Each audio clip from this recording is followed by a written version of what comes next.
Now with Tivoli Gardens and Portmore United breathing down their necks, leaders Mount Pleasant FC will be looking to stave off the challenges when they host Limehall Academy in the St. Anne Derby on Wednesday. The two will meet in the Ray and Nephew Jamaica Premier League at Drax Hall.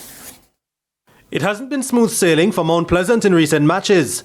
They've seen the wheels fall off as they suffered 3 defeats in 4 outings before Sunday. But they seemed to have put the brakes on with victory over Humber Lion to remain atop the table.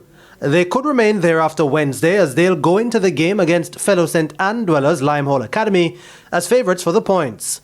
The winless Limehall are at the foot of the table, but that doesn't give any assurance to Mount Pleasant's coach Theodore Tapper Whitmore.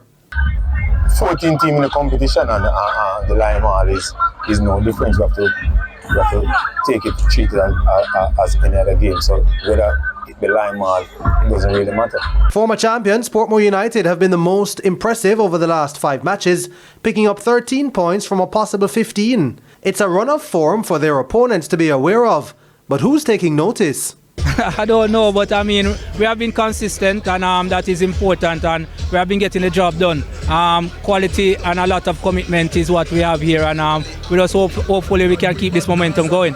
They'll head to Effortville Centre to face familiar foes Humber Lion, who are under new leadership in coach Vassal Reynolds.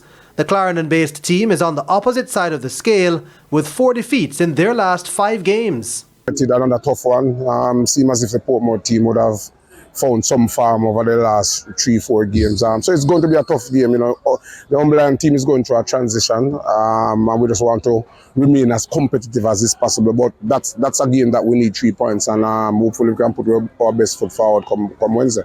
Harbourview have managed to keep their heads above water with just 2 wins from 10 outings. They'll take on Waterhouse at the Anthony Spaulding Sports Complex. The Druseland-based team hasn't been having the best of times either, but the Stars of the East have their problems on and off the field of play. I keep my lips sealed where that is concerned.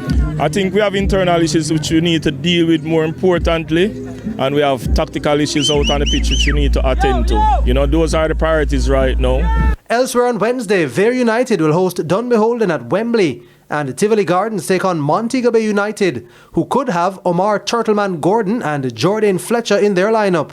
Another 2 matches are set for Thursday, with Malines United against Cavalier and Arnett Gardens entertaining Treasure Beach.